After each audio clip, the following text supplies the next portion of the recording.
And so a few things about me. I started in particle physics. And basically, the main thing I did during my PhD was to measure a cosinus and a sinus with an experimental error 0.8. As you may know, like the cosinus and sinus are between -1 and 1, so it didn't revolutionize particle physics, it's fair to say. I went on to do some finance, and then I did some C++ and much Python as I could. And then after that, I did 10 years at INRIA, Research Institute in France, working on many open source Python packages. So I'm a co-maintainer of scikit-learn and joblib, and I've been involved in other along the way, like Dask and Pyodide a few years ago.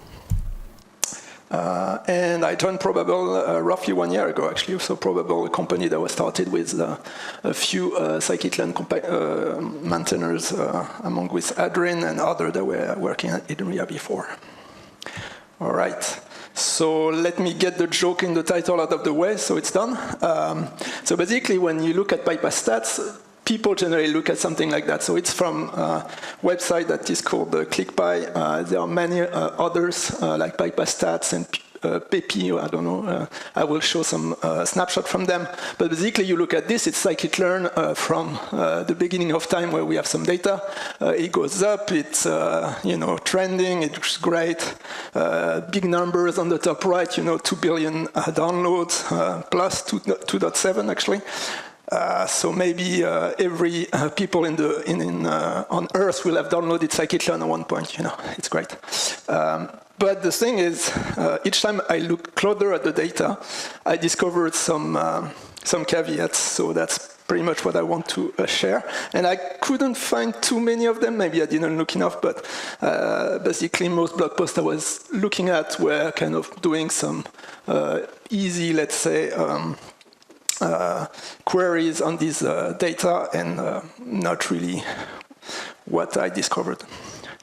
So each time I look closer, I discovered this and this and this, and many pies in my face, basically. And I want to share the pies in my face, so that's what I'm going to do, the caveats I discovered along the way, in mostly a scikit-learn context. And also at the end, there will be a very unwavy, wishy-washy, semi-philosophical stuff where I try to gather my thought about metrics in general, which, bear with me, will be a bit vague, but hopefully that can launch a few discussions at the end. Okay. So one of the first caveats is actually documented on the Python packaging user guide. So like pip as a local cache. So when you do pip install, it will be in your local folder. If you do pip install again for the same version and same Python version, if you do scikit-learn, then you will reuse your local cache. So it will not count as a download. So a normal user actually is not too much in this data set, basically. Like what is in this data set is more automatic workflow that have no pip cache or whatever they do. I don't know. I never have figured out completely, but we'll see later.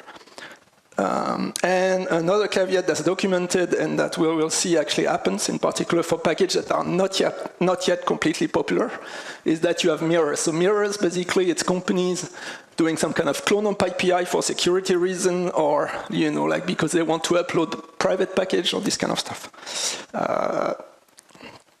And you can look at the doc for more details. So one of the first caveats is actually if you look at a package of yours and that's not yet popular, it will surely be popular one day, but it's not yet popular. And you want to see how much it's getting downloaded, because it's some kind of proxy metric for how much it's getting used. And so, for example, in Probable, we have this core package, which is relatively new. It allows you as a companion for scikit-learn. You get nice estimator reports and cross-validation reports. You can switch the metrics, this kind of stuff. You can look at the website for more details. But basically, if you look at installer type in the data set, basically you will get plenty of stuff other than pip. You will get Bandersnatch, which is mirror stuff, requests. So people are downloading stuff directly with request. Whatever they do, I have no idea. You have null. So null, who knows what the hell this is. You have browser. So I guess they're doing automated browser with Playwright or this kind of stuff. And then after a while, you have pip. But it's like a very small portion of the actual downloads. And you have UV. Interestingly, then UV in Score is quite popular as much as pip. So it was run from a few months ago, actually, where there was some discussion with the team at Probable, but I guess it will change if you were running it today.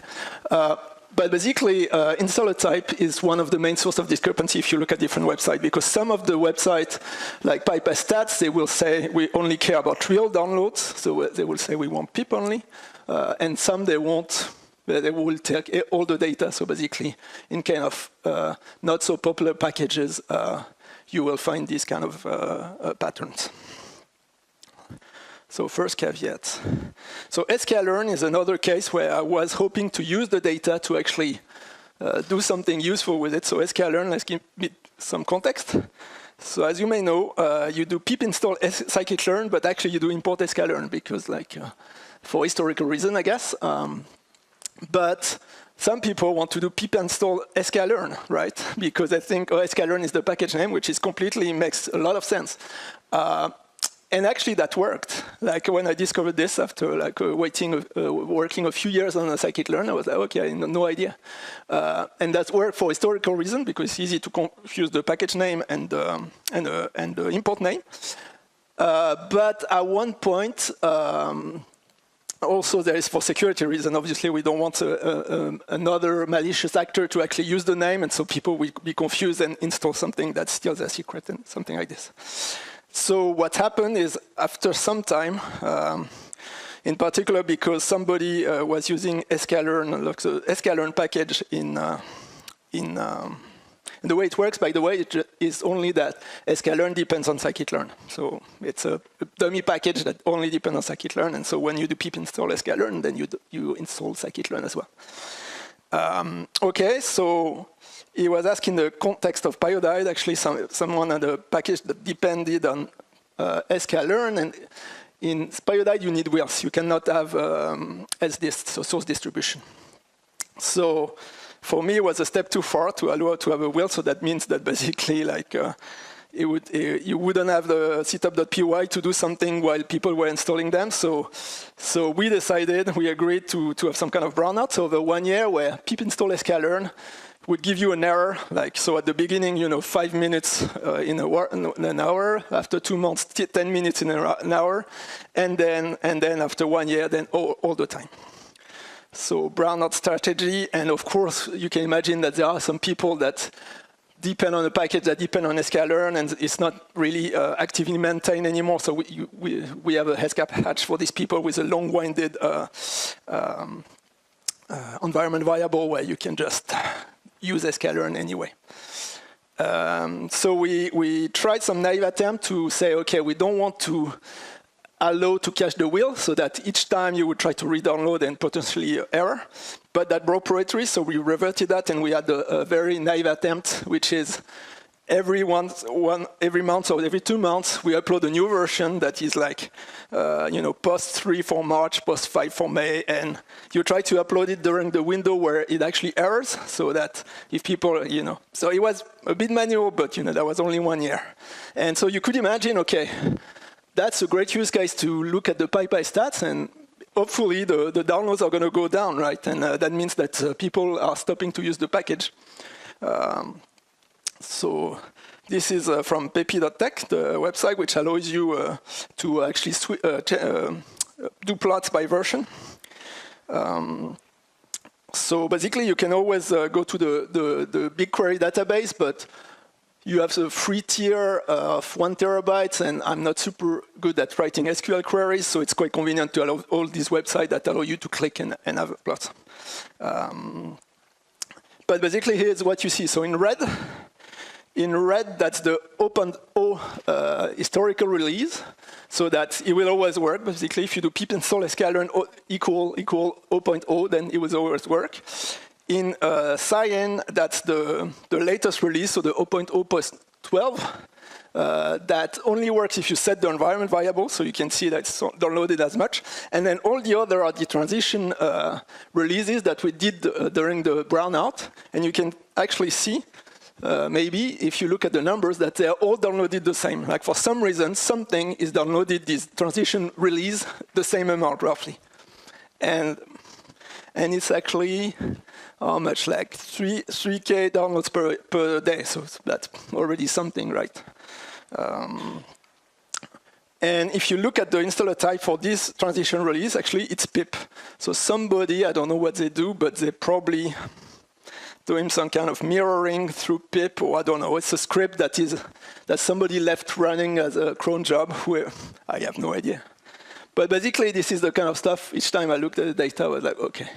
If you want to know whether the brownout actually worked, I think he ended up working, but not during the transition period. I think now 2 days afterwards, roughly, we have like 3% of the downloads that come from sklearn, whereas at the beginning it was more like 15-20%. So it kind of worked, but PyPI stats didn't help. Like add more questions than answers, basically.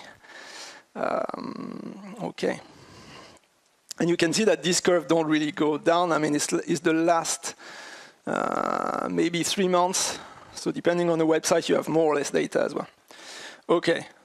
So another one that's fun, and actually I didn't find the report again, but there was some report I'm bumped into about open source and Python, and they say, oh, look, 6 is downloaded quite a lot still. So it's like in the top 10 or top 20. And their conclusion was that, oh, people still care about Python 2 compatibility, which could be the case, but it's so easy to interpret these numbers. I mean, I think in one of the JetBrains survey, like 6% of the people were still using Python 2. And actually, one of more likely reason is that you have Python date util that still depend on 6. The maintainer, I mean, he has more interesting things to do or whatever. I'm not sure. I looked a bit. It's a bit stuck like many things in open source. But it makes complete sense that he has better things to do. And for now, well, I still depend on things. And Python date util is actually used by a lot of packages. Boto 3, which is at the top, AWS package, pandas, and these kind of things. OK. What about scikit-learn? So something that to be aware of, so you can compare, for example, for website statistics. So website statistics, the scikit-learn.org website, or documentation, we have some metrics with plausible, and basically it tells you roughly 1 million unique visitors per month. And it's downloaded 100 million times per month. So basically, it's easy to think as someone that downloads scikit-learn as a human, basically, that cares, that want to try your package, but actually in this case, like it's 100 times more. I mean, like nobody's downloaded 100 times scikit-learn per month, basically. So it's not, I mean, it's kind of obvious after the fact, but it's easy to think as a real human that cares about your software, so it's more like automated workflow. Something weird as well, comparing the website stats and the PyPI stats, is that if you look at the OS, basically there are plenty of people that are on Windows on the website. So 60%. If you look at the OS for any package, basically on PyPI, it's 90%, 95% Linux. So probably, I guess, one of the explanations is it's mostly deployment on the cloud. We will see later. And something quite fun as well for scikit-learn is that basically, if you look at the most popular, most downloaded release in the last year, so quite recently, is actually one release from 4 years ago, something like that was released on Christmas, so it's probably one of the reasons it's so popular. I didn't do it, personally I wouldn't, but another maintainer did it, released on Christmas. And if you, so this one is from ClickHouse, clickpy.clickhouse.com, and the nice thing is that you can click, and then you can see that actually all of the downloads are from basically Python 3.7. So the color, but like 90% plus of the download. And actually, that's the last release that was compatible with Python 3.7. People are still using Python 3.7, even if it's end of life since maybe 1+ years ago. Maybe 2 years, close to 2 years, I think. So there are plenty of basically of things that come from Python 3.7 downloads. So I have it in small at the end, yeah. June 2023 was the Python 3.7 end of life. So people are still using it. And that baffled me for a while, why people were using 3.7. And while preparing the talk, I bumped into Hugo's blog post that was from 2 years ago, but I didn't find it until recently. And basically, what you have in the BigQuery database is you can look at Linux distribution and version, and basically, a vast majority of the downloads come from Amazon Linux 2. So Amazon Linux 2 is something that you can use on AWS, apparently. It's then on live in like 2 years or 1 or 2 years, I don't remember.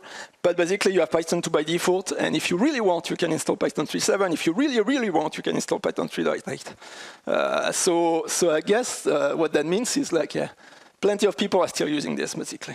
And that's why we're seeing it in the 3.7 downloads. But even more interestingly, so if you look at all the downloads, not only the Python 3.7, but all the downloads, actually like 30% comes from this Amazon Linux 2, and more than 50% come from Amazon Linux distribution, which is some kind of tweaked I don't remember, CentOS or Red Hat Linux thing. So basically, 50% of our downloads come from Amazon Linux use cases, which is interesting. Right. So probably one of the lightest caveats in the scikit-learn dependency. For me, that's one of the main, that's the one that kind of is too weird to ignore. Basically, the other one is like more, okay, it's interesting, it's fun, but it's like small things, we can ignore them. But this one is really weird, and I don't have a good explanation, and I'm not sure if there is one. So scikit-learn depend on joblib. So joblib is used for parallelism and also caching, but mostly for parallelism in scikit-learn.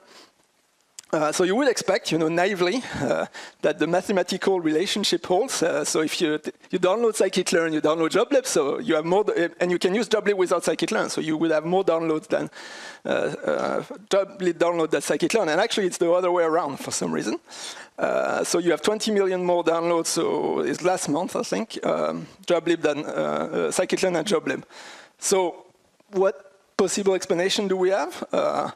Well, one of my colleagues say, oh, maybe it's release frequency. So maybe if you have some automatic workflow that always try to download the latest release, but you have some caching, but not too much, then maybe, if you release more often, then you will download it more often. Maybe people use system joblib because it works with system joblib and you don't need to install it with pip, but I find it weird, I find it more convoluted, but maybe people do that, who knows. Maybe also because they need like a more recent version of scikit-learn than the scikit-learn from the system.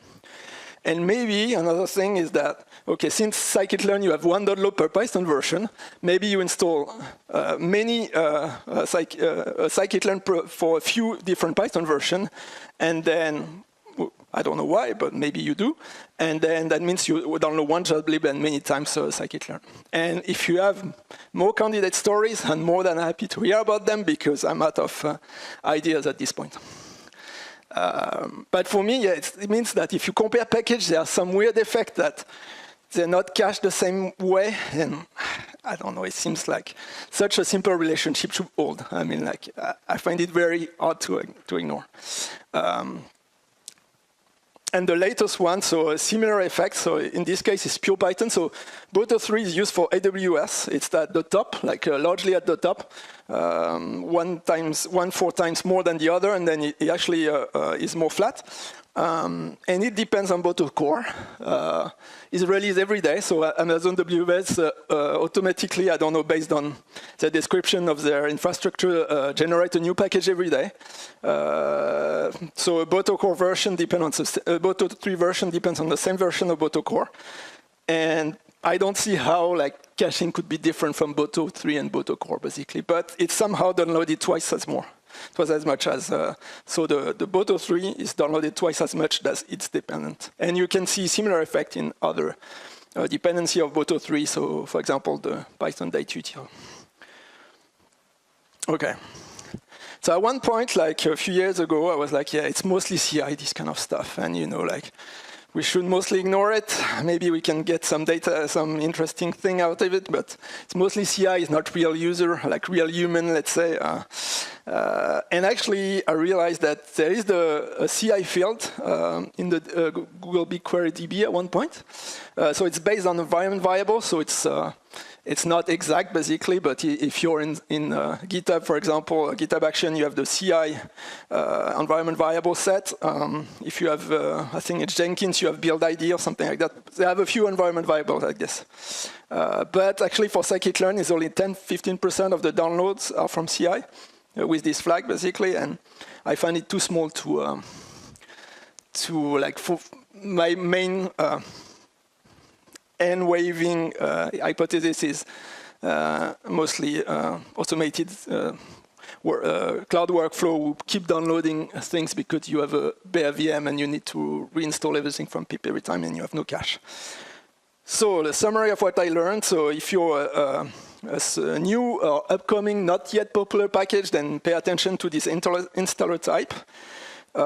This data is heavily influenced by cloud workflow, AWS in particular, which is 50% of the download. And the dependency being less downloaded than dependence, I have no idea, honestly. I'm just like, well. So the best idea I have is automated cloud workflow. Maybe some people keep regenerating Docker images, and so you regenerate everything from scratch. You have no cache in your Docker image. I don't know. Okay, so that was the easy part where I described like many caveats I discovered. Now that's the more tough part where I'm like out of my comfort zone, and basically I'm a bit worried about metrics usage in general. Adrian would confirm because I don't really see what we learn from it, and it's easy to say, oh yeah, by the way, there is a few caveats here and there, but. And then you go with a story that doesn't make any sense, basically. That's completely like, and you forget about the caveats because you look at the data and you're like, there's a nice story to tell here. And it's hard to resist the urge to say that. And basically, so a few reminders. So, you know, when a metric starts to be a target, then you cannot use it anymore. So, you know, like GitHub stars or these kind of things. But PyPI stats, I guess, are not misuse as much, but you know, it could as well. And you know, not everything that can be counted counts, and not everything that counts can be counted. And apparently, it's not Albert Einstein who said that. So I get it. You know, we don't have good data. We're trying to get policy metrics. Are we popular? Are we trending? Do people use us? What do they use us for? I get it. But at the same time, I feel like sometimes you're fishing for data around and you have an opinion and you're trying to data that fits this story, and then you forget about the caveats. And you know, it's a bit like truthometer in political fact-checking. I feel like political fact-checkers, they will always be late and boring, basically, but maybe someone needs to do it. So I try to do that. So what I find, like, basically, my personal, where I draw the line, basically, so it seems completely fair to say, okay, you want some funding from, funding agency, or you go to investor, you say scikit-learn is important, look at these numbers, they're big, we're going up. Look at a dashboard that looks at, okay, most packages as they're transitioning to Python 3 versus 3, 2 versus 3, or, you know, do they have free-threaded wheel? That seems fine as well, you know, because you want to have an idea about, and ranking by PyPI stats is fair enough. Looking at trend, I don't know. It's where I can draw the line. Yeah, sure, you can get some idea, but it's also easy to interpret it. And having some causal explanation saying, hey, we did that, and that's why they went up, for me, it's just like, no.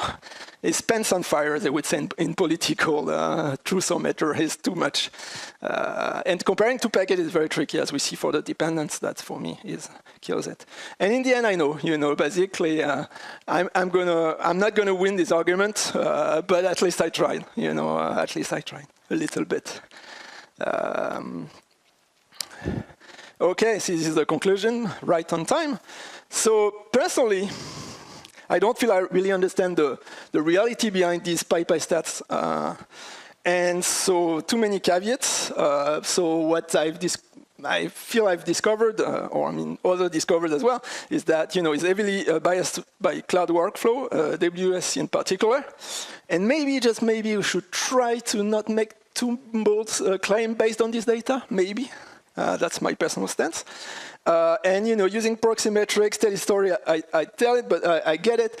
But maybe also we should clarify the intent. Like, okay, I'm just trying to make sense. I'm not sure. I feel like sometime during this kind of discussion, the level of confidence is lost, and you feel like the person comes with this data and say, look, this is a fact, you cannot deny it, whereas, it's more subtle than this, I think.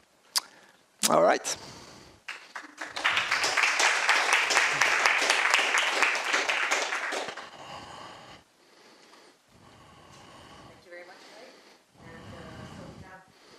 Does it work? Yeah, okay. We have one question. Only standing here. So, just checked downloads of a solo project of mine where I expected no downloads at all, but I see a baseline of 80 downloads per month. Where do they come from? So I would recommend you look at this installer type. So I can show you, this is the kind of project I found useful on website. And Hugo is actually one of the, someone that does the top PyPI package, which is useful. You don't have to write SQL. You get a JSON, and you can analyze the way you want. It's particularly useful. So I would recommend to look at installer type, basically. And you will probably see that it's probably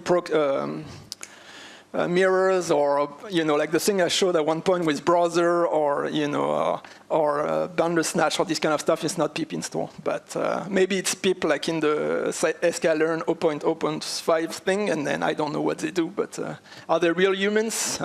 Probably not. I would say. Okay, we have other questions. Okay, because no one posted on Slido. So who wants to go first? Small committee, so it's easy to.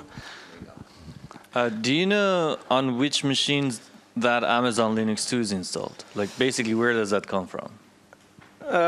So I'm very, I don't know too much about cloud, so I don't know. No, I guess you don't know. You only have this distro name, distro, and distro version. You mean the real physical underlying? So I mean, you have country as well. So. No, I mean, as a user, is it a specific kind of EC2 instance that I need to launch? Is it like on SageMaker? Is it like... Okay, no, yeah, I don't. What's the relationship of the Amazon Linux 2 and the AWS interface? So that's, I would love to talk about people that know, that understand the cloud more than me, and then I can discuss about that, because yeah, I don't know. Okay, thank you. There you go.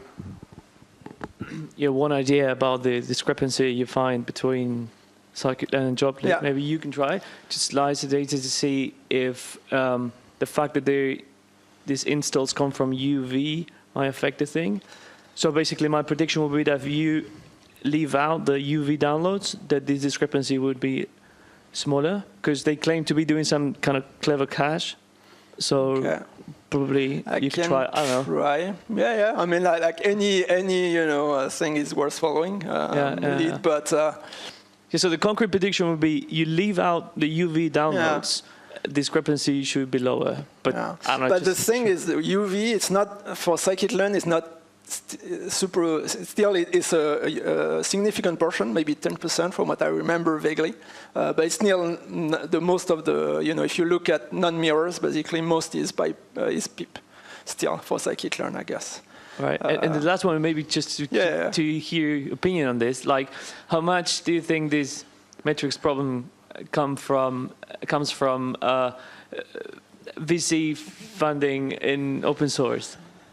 It's a good question. Happy to discuss that after the talk. I don't know. I don't know whether it's VC funding or the world in general, basically. But one of the internal discussion in Probable was someone posting, okay, now investors only look at number of stars. That's the metrics they care about. And somebody, not me this time, did the grumpy old man, but said, maybe they should also look whether the package is good or not. But it takes more time, to figure out whether something is good. And having a number that you can compare, that you can look at trends, it's super convenient to make judgment. Maybe it's completely wrong because it's very noisy, but it's still convenient. But you can also see about these metrics being used as target, things like I saw, for example, there was a PyPI download stats where you can see the evolution, and they say, oh, if you like this dashboard, star this repo, and the repo didn't have anything to do with it was a research repo. I don't want to blame people. I mean, it's not. I don't care. But basically, just this is so misleading. I find it so misleading personally, but they changed it. I looked at a few days ago, and now they have a GitHub sponsor instead, which is at least a little less misleading. But yeah.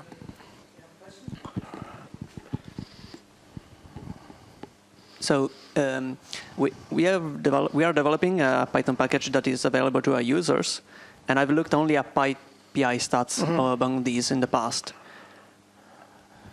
And yeah, okay, I do see spikes during just after new releases, which makes sense. But the things you showed actually were much nicer than what I saw, because the Python version and the operating system I see for our package are 99% null.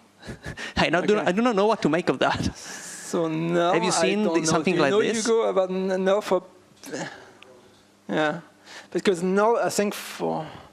Yeah, I need to think about it. For OS, you mean? OS and Python version. Okay. So maybe it's broader. I would look also at installer type and see what you see. Because, for example, I think the mirrors, when there is a new version, they will actually download from you because they realize, oh, there is a new thing that on PyPI that I haven't got locally. So you will also see this peak after release. You know, it's not necessarily human that actually say, oh, there is this new release of my package, I want to try it. They also mirrors will do that because they realize, oh, there is something I haven't got locally and I need to fetch it. So these might be more probably null, and these are the ones I saw. It's a good question. I don't know. You need to look at the data. So the good thing with all these websites are good and have different advantages. But basically, the good thing with ClickHouse is that you can actually write SQL, and you don't have to worry about free tier, basically. So they get it from PyPI, the real data, and they aggregate it in a way that you can still do per day plots, for example, and you can still have most information. It's quite convenient, and yeah. Thanks. Try it. Okay, thank you very much. Our time is over, but I'm sure Loïc will be available for other questions outside, and have a good day. Thank you.